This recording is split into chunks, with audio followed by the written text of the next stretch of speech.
اس میں اس مجلس کی مناسبت سے میری عقیدت کا ایک آپ جو کہیں کہ اللہ تعالیٰ نے اہل بیت اطہار کی جو محبت کا ہمیں ایک، میں چونکہ علوی النسل ہوں تو اس کا بھی ایک، تو مجھے اکثر دوست احباب کہتے ہیں کہ علوی تو شیعہ ہوتے ہیں، تو میں نے کہا یہ مشرب کا مسئلہ نہیں، تو نسب کا مسئلہ ہے، علوی سنی بھی ہو سکتا ہے، شیعہ بھی ہو سکتا ہے۔ تو اس میں بات یہ سامنے آئی کہ میں اکثر دوست احباب کو جب بھی کوئی ملتا تو میں کہتا کہ جناب سیدہ آپ سے راضی ہوں، سیدہ کائنات۔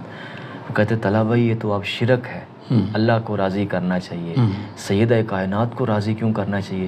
تو جب بھی میں یہ جملہ سنتا میرا نا جسم کانپنے لگ جاتا، اور میں آج بھی نمازوں میں اللہ تعالیٰ سے یہ دعا کرتا ہوں کہ سیدہ کائنات کی شفاعت نصیب ہو، یا سیدہ کائنات ہم سے راضی ہو جائیں۔ تو میں اس کو مزید واضح بھی کرتا ہوں کہ آپ اس کو اگر، جیسے آپ نے شرک کی بڑی اچھی وضاحت کر دی، ہم اس کو پازیٹیو بھی تو لے سکتے ہیں کہ اگر میں نماز پڑھتا ہوں، روزہ رکھتا ہوں، سچ بولتا ہوں تو اماں فاطمہ اس سے راضی ہوں گی۔ ہم نے نیگیٹو ہی کیوں لینا ہے کہ راضی کرنا صرف اللہ کو ہے؟ تو میں مختصر آپ سے گزارش یہ کر رہا ہوں کہ سیدہ کائنات کا جو مقام و مرتبہ ہے وہ بدعت و رسول ہیں، اور میں نام نہیں لیتا، آپ نے منع فرمایا، کچھ لوگوں نے سیدہ کے حوالے سے جو ایک نامناسب الفاظ استعمال کیے تو بڑا معاملہ خراب ہوا تھا۔ ہم سیدہ کائنات سے متعلق محتاط کیوں نہیں ہوتے؟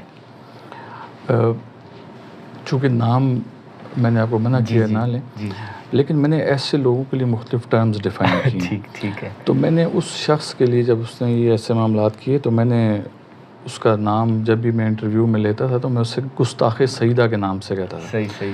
تو میرا ایک بیان بھی موجود ہے، میں نے اس میں کہا ہے کہ جب محشر کی محفل سجے گی تو مختلف لوگوں کو بلایا جائے گا تو اسے کہا جائے گا کہ گستاخ سیدہ حاضر ہو۔ تو وہ گستاخ سیدہ کے اب جتنی مرضی وہ دلیلیں دے لے، جو مرضی کتابیں اٹھا کے لے، اس کے پیروکار چیلے جو مرضی طوفان بدتمیزی کھڑا کریں، لیکن وہ گستاخ سیدہ کے نام سے ہی جانا جائے گا جب تک وہ برملا آ کر تمام میڈیا کے اوپر اس گستاخی کو ایکسیپٹ نہیں کرے گا، اس کی معافی نہیں مانگے گا، تو وہ گستاخ ہی رہے گا۔ جہاں تک بات رہی کہ سیدہ راضی کرنی ہے یا ہم نے اللہ کو راضی کرنا ہے، تو کیا سیدہ کو راضی کیے بغیر اللہ راضی ہو سکتا ہے؟ بالکل ایسا ہی ہے۔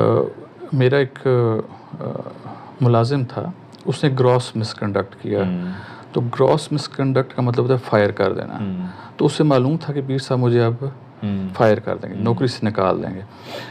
تو وہ جب اس کو میں نے پیچھے بلایا اس بات کو ڈسکس کرنے کے لیے کہ تم نے یہ معاملات کیے، تو یہ جب تک میں باہر آتا تھا تو میرا جو صاحبزادہ ہے پیر امام علی گیلانی، وہ غالباً مجھے ایگزیکٹ یاد نہیں ہے کہ 2 سال کا تھا، 2.5 سال کا تھا، وہ اندر سے باہر نکلا تو اس نے اس کو پریشان بیٹھے ہوئے دیکھا، تو اس نے کہا کیا بات ہے؟ تو اس نے کہا کہ اس طرح آج بابا مجھے نہیں چھوڑیں گے۔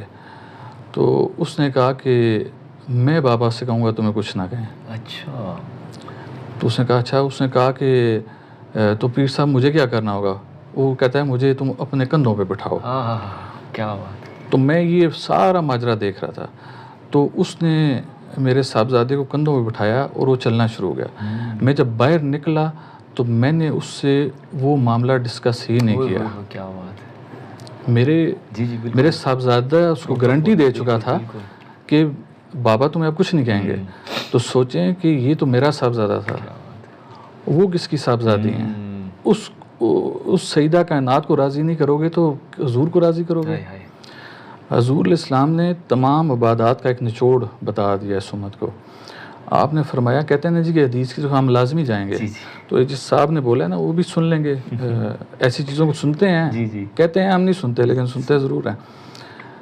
تو وہ مفتی صاحب یہ سن لیں گے کہ اگر آپ نے حدیث کی طرف بھی جانا تو حضور علیہ السلام کے قول مبارک حدیث کی صورت میں موجود ہے۔ آپ نے فرمایا کہ اگر کوئی شخص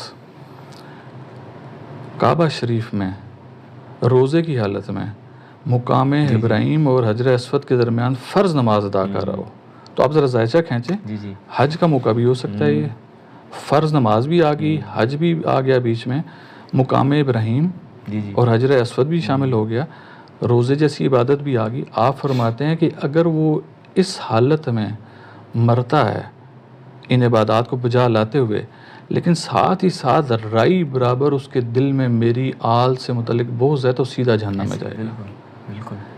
اس میں حضور نے یہ نہیں کہا کہ پھر ہم تول لیں گے یا کوئی معاملہ ہوگا, آپ نے کہا سیدھا یہ جہنم میں جائے گا. تو لہٰذا اگر کسی کو اپنی نمازوں پہ ناز ہے, اسے یہ ہے کہ میں نے درس نظامی کا کورس 8 سال کا لگا کے کر لیا ہے, کسی کو یہ شائبہ ہے کہ میرے انڈر بہت سے مدرسے ہیں, کسی کو یہ شائبہ ہے کہ میں نے حضور کے نام کا نعرہ لگا کے میں نکل آیا ہوں باہر, لیکن وہ جان لے کہ اگر اس کے دل میں بغض آل محمد ہے تو وہ کبھی فلاح نہیں پا سکے گا, نہ اس دنیا میں بھی برے القاب سے جانا جائے گا, اور آخرت میں تو وہ پھر رسول اللہ السلام نے بتا دیا سیدھا جہنم میں جائے گا, یعنی اس کا ٹھکانہ جہنم بتا دیا گا. تو اگر کسی نے حدیث کو ہی پکڑنا ہے نا پہلے, تو پھر اس حدیث کو پکڑ لے, پھر باقی حدیثوں کی طرف نہ جائے نا, پھر آپ کے سامنے سارے معاملات کلیئر ہو جائیں گے. چلیں, بہت شکریہ.